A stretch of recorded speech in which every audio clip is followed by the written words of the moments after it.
Welcome to the Christina Loren Show. We begin with some breaking news, some good news. Former President Donald J. Trump has chosen a running mate, and he announced it today at the RNC. That man is J.D. Vance, Ohio Senator, and he has quite a story. Unfortunately, it's hard to get excited about just about anything right now after what happened over the weekend and the shocking attempt on the life of former President Donald Trump. We got down and we huddled and we just started praying. The lady in front of me that laid on top of me, she was crying. I said, "It's going to be okay, honey." We just prayed. We prayed. As we slowly come to terms with nearly losing a key figure for our country, who, based on recent polling data, a majority of Americans are counting on, I think it's important to keep this story front and center and really look at how this transpired. I'd also like to shed some light on why a number of Republicans actually predicted that an assassination attempt on the former president would happen. In case you haven't seen it, here is the scene in its entirety. Take a look at what happened. Sit down, sit down, sit down, sit down. What are you doing? What are you doing? Hit the car. Oh, the car. Car.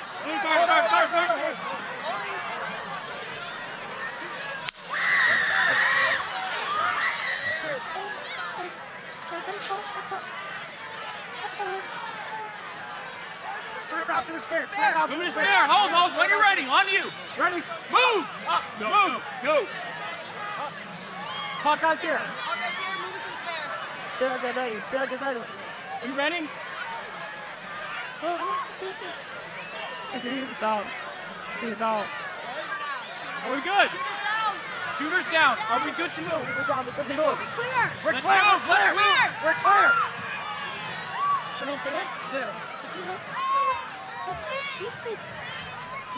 It's there, we're down. Come on.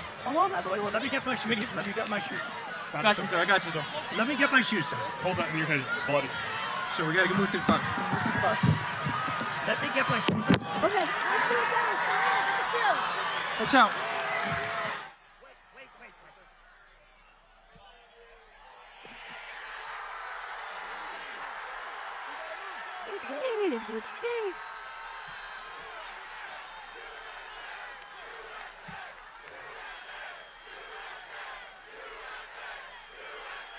And that is remarkable resilience.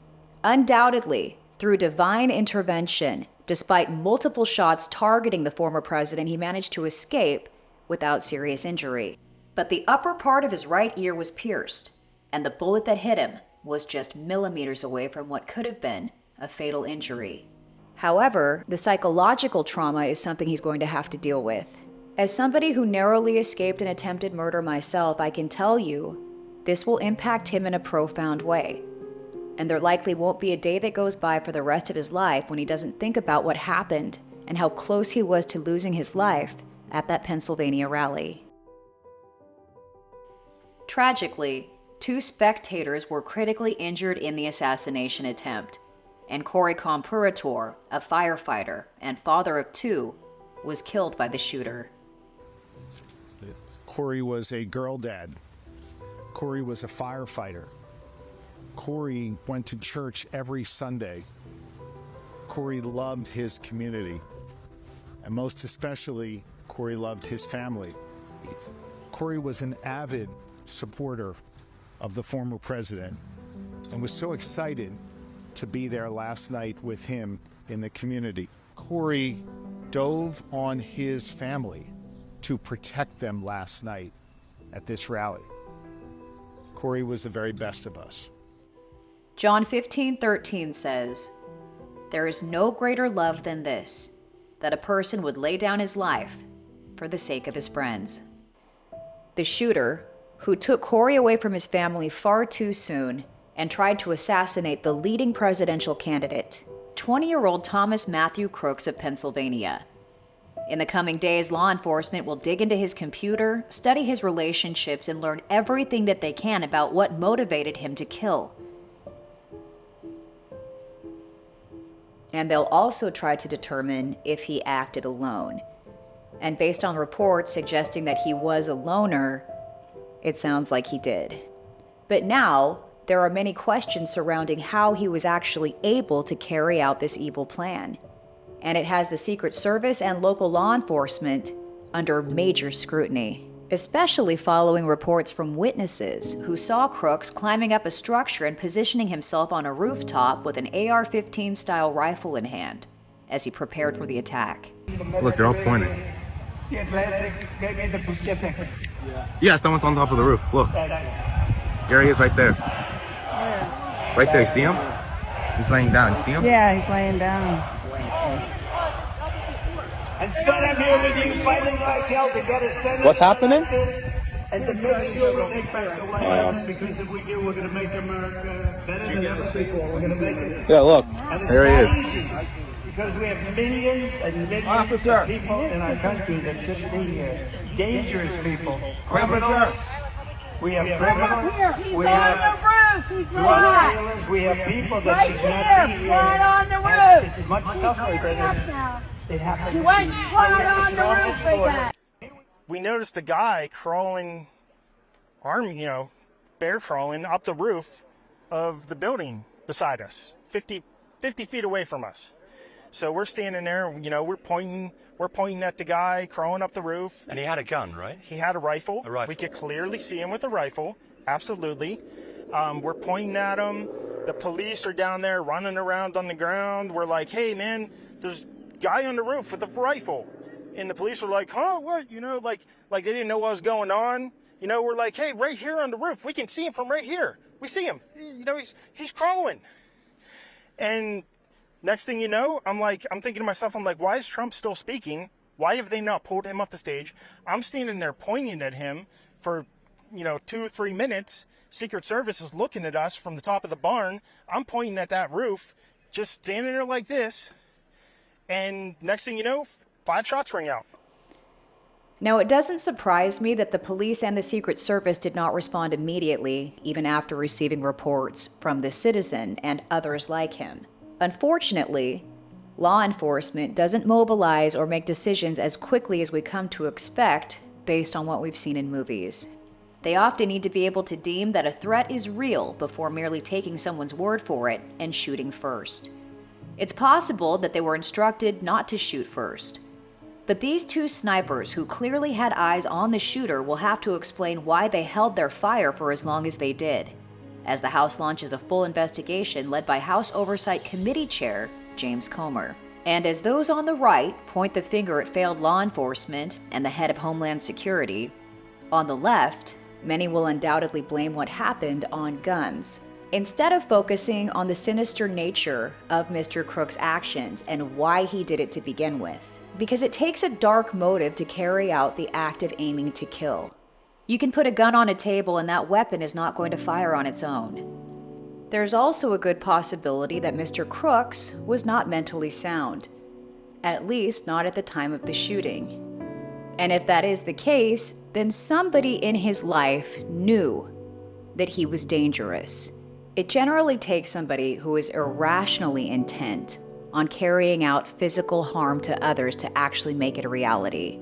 Unfortunately, in this country, we just don't have the mental health resources that we need to help people, and we may never know what motivated this young man to take extreme lethal action against the former president. But the anti-Trump left-wing media, as well as highly influential figures of the Democrat Party, including celebrities, probably didn't play a helpful role in his mindset.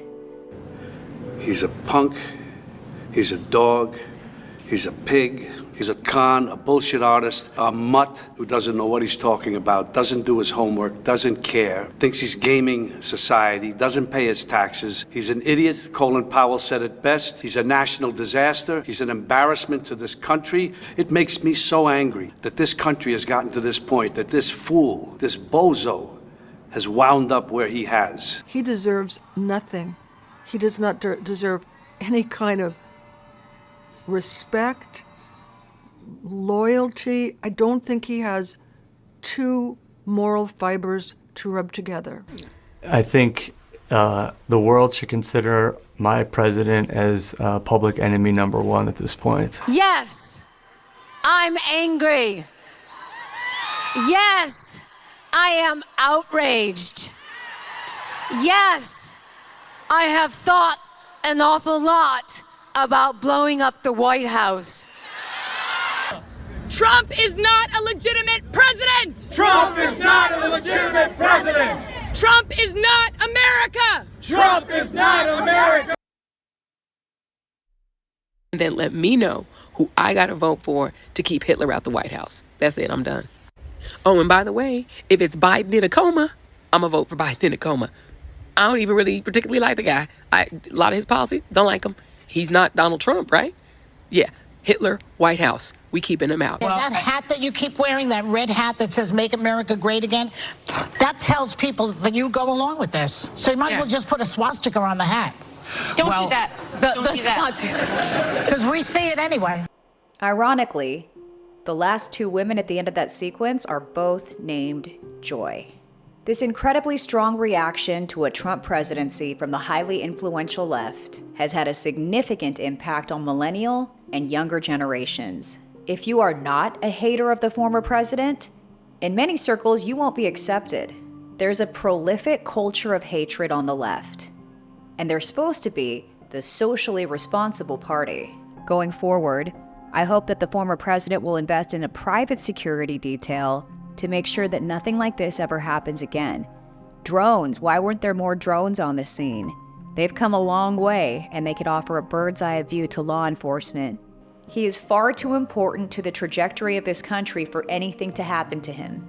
It's going to take a while for a lot of Americans to get over what happened.